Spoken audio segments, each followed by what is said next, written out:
Imagine this, you're working to become a doctor after your sister's death and spending months and months scraping together money to get an education. And let me also add that sister was your last living family member. So on the way to your first day of medical school, the train you're on crashes. The train ran into some random cave and now you and everyone else is now trapped for the foreseeable future. You now have a strong desire to help everyone after seeing your sister die, and you take charge to help preserve food and water for everyone. Days go by with no sign of rescue, and after days of being stuck in the cave, everyone is now out of food and water, and you give your remaining share to everyone else. As you slowly fade out of reality, the last thing you do is sign yourself up to be an organ donor on the back of your ID. Turns out though, minutes after you died, help arrived to save everyone. So talk about a sucky way to go. This story may just seem like some fairy tale, but it was reality for Yuzuru Otonashi from Angel Beats. And his story is just one of many. So today I'm talking about the darkest, most disturbing, most disgusting backstories in all of anime. So watch the full video because it's going to go from least disturbing to the most darkest and worst stories of all time. So starting off with the youngest person on our list is Rei from the Promised Neverland. So Rei was the son of Isabella, and she's the caretaker of the kids in season 1 of the anime. Basically, if you don't know the plot twist of this anime, it's a story about these demons who send these children to these orphanages to grow up and become smart, to later be eaten by the demons. Most of the children are sent to the orphanage a few years after birth and forget everything before and only know the life inside the orphanage. But Rei is different. He remembers everything, even life outside the walls. He knows his mom is just raising them to one day be eaten by demons, and he has to live with that fact. So every time one of the kids leave to get adopted, Rei really knows that his mom is just taking them to their grave. At the end of season 1, Rei, with the help of Norman and Emma, tricks Isabella, and they're all able to escape. Rei knows that his mom will be killed because of her failure, but that's just a tragic reality of the world they live in. But an even more tragic reality is the life of Levi from Attack on Titan. Levi was born and raised in an underground community, and for most of his life he never saw sunlight. Levi's mom was a prostitute, and for all of his childhood he was basically neglected. The anime doesn't explain much about what Levi's life was like when he was a baby. All we see is when Kenny finds Levi next to his dead mom. Levi is a starving, lifeless child when he is found, and explains to Kenny that his mom has been dead for some time. Kenny is the older brother of Levi's mom and decides to take Levi in to sort of raise him. Kenny teaches him how to fight and live in the underground world, and when Levi is finally old enough to be on his own, Kenny disappears forever. Levi basically has no parental figure and no one to really call family, cause Kenny is a deadbeat, let's be honest. In the anime, there's this big skip to the present day after Kenny leaves, where Levi is in the Survey Corps, but there's an OVA titled No Regrets that explains how Levi got to this point. In the OVA, we learn that Levi had this little gang, and one day they were flying around the underground with their 3D maneuver gear, and they got captured by Commander Erwin. Erwin is confused by how these little losers are so good at their 3D maneuver skills, and they try to force the truth out of Levi, but he won't crack that easily. Erwin is impressed by Levi's skills and ability to keep a secret, so he offers Levi a deal. If he and his gang join the Survey Corps, all their crimes will be overlooked.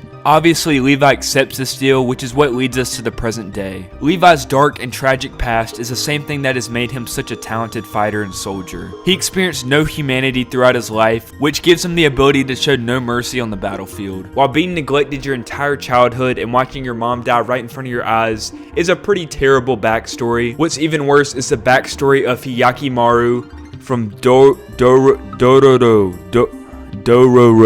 Dude, I cannot pronounce this. Before this dude was even born, his dad had already sacrificed him to 12 demon gods. These demons each took parts of his body, which means he was born looking like this little worm with no eyes, organs, facial features, nothing. Hyakkimaru must kill these demons to get his body back, so throughout the anime he's slowly getting his arms, legs, sight, and hearing back. And his father sacrificed him just so his land would be prosperous. His father also made his wife get rid of baby Hyakkimaru because he just saw him as a hideous curse. So the only good part about Hyakkimaru's terrible past is that he now has heightened senses and can defeat the demons a lot easier because he's so strong. And don't worry, he gets his revenge. Even though Hyakkimaru's parents suck, at least they're still alive. But the same can't be said for Robin's parents from One Piece. Robin was born on the island of Ohara, which is an island of archaeologists whose main goal was to figure figure out the history of the world, which the government has tried so hard to hide. So Robin's mom left when she was about 2 years old to learn the history of the world, and so she lived with Roji, her uncle, who verbally and physically abused her. Her aunt and uncle outcasted Robin because she was not their biological kid, and her devil fruit powers made her different from everyone else. She also overheard her aunt and uncle calling her a demon and telling her cousins to avoid Robin at all costs. Growing up, Robin spent most of her time reading books and learned a lot of knowledge from the island's tree of knowledge. This was basically a research base for all the scholars on the island,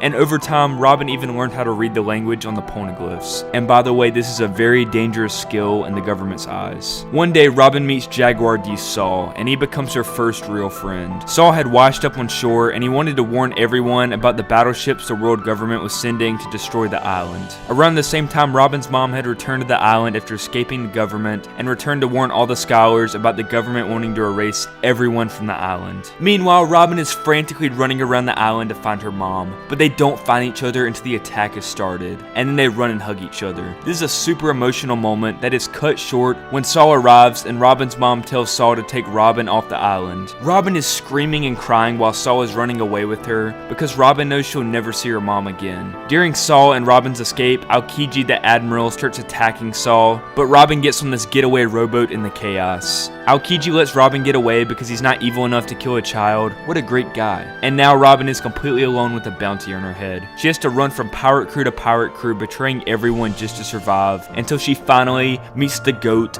Luffy, who accepts her even with their past. While Robin's past is pretty sad, at least she has a happy ending being part of the Straw Hat crew. But our next character, Lelouch, let's just say his story ends in tragedy. Lelouch was born into the royal family of the Britannian Empire. This empire was quickly taking over the world, and Lelouch was the 7th heir to the throne. One day, however, Lelouch and his younger sister witnessed the assassination of their mother. His sister was so traumatized by this that she became blind, and turns out this assassination was just an inside job carried out by Lelouch's own father, the Emperor. After this happened, Lelouch was obviously pissed off and wanted nothing to do with the kingdom, so his father banished him to Japan, which doesn't even seem like the worst place to be banished to. Lelouch makes a friend Suzaku, and things seem to be going well. But plot twist, after Lelouch is dropped here, the Britannian Empire invades. Fearing for his and his sister's life, Lelouch finds a home with the Ashford family, who were his mom's allies. It hits Lelouch from a young age that all of these terrible things that have happened in his life were a result of his father's evil decisions. So when Lelouch is in high school and gains the power of mind control, Lelouch realizes he's going to take down his father's empire. And he does just that. Throughout the events of the anime, he takes down and kills members of his family. Lelouch isn't just a psychopath though. This hurts him more than we can imagine. Lelouch's hatred for his father just runs deeper than his morals. Once Lelouch finally makes it to the top and confronts his father, he is able to kill him. After killing his father, he does something strange though. Instead of shutting down the empire, he becomes a new leader and makes everyone hate him to the point where he is the world's #1 enemy. Lelouch then secretly orders his childhood friend Suzaku to kill him, and you might be wondering why did he do all of this? Well, Lelouch wanted to achieve world peace by taking all the evil in the world with his death and crowning his friend Suzaku as a hero. Now all the people he loves deeply can live in a peaceful world. Lelouch pays the ultimate price, sacrificing himself to stop all the pain in the world. Now this next backstory is the most disturbing one, so if you get scared easily,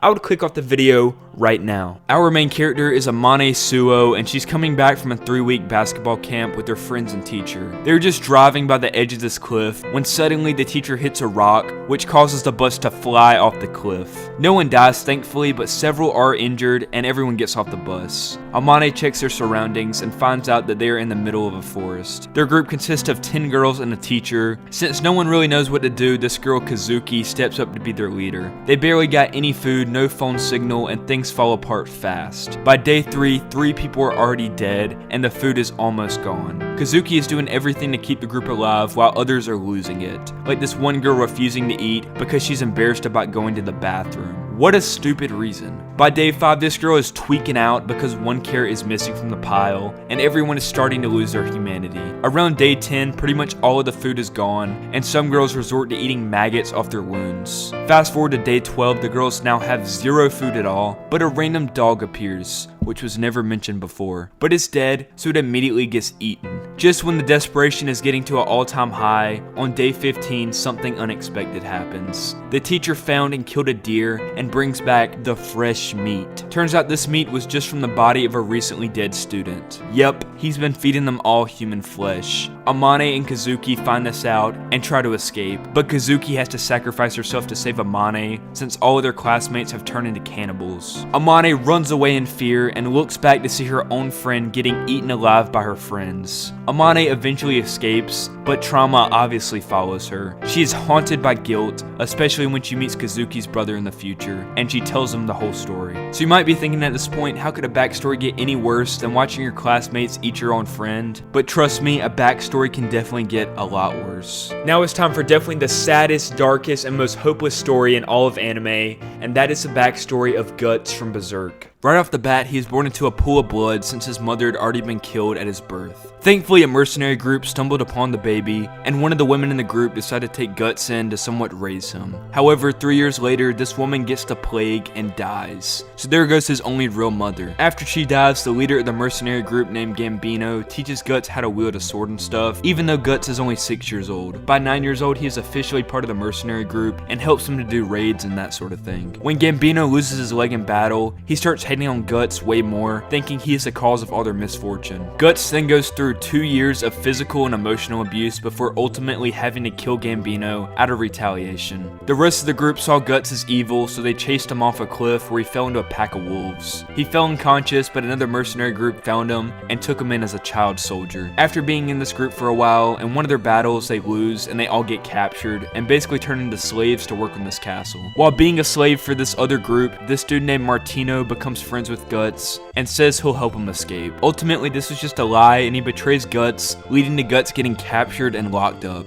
Later though, another group raids the castle, freeing all the slaves. When Guts is around 15 years old, yes, all this terrible stuff has already happened by 15, he joins a group of soldiers called the Band of Hawk, led by Griffith. The band is super powerful and wins many battles, and for the first time, Guts sees some hope in his life. But this all turns around when Griffith betrays him. So Griffith wants to rule his own kingdom and basically wants to become a god. So to become a god, he basically has to sacrifice everyone in the Band of Hawks to become a member of the group called God Hand. All of these beings in God Hand are demons, so Griffith hopes to become one of them. The members of Hawk are sent to this hell-like dimension during the God Hand ritual, and they're put through unimaginable torture. Every one of the members dies except for Guts and his crush, and in the process of Guts trying to save his crush, Casca, he loses an eye and a limb. Griffith is now a godlike entity, and Guts went through hell because of it. This might be the worst betrayal of all time. Imagine your closest friend literally sending you to hell just so they could become a demon. What a jerk for real. After this event,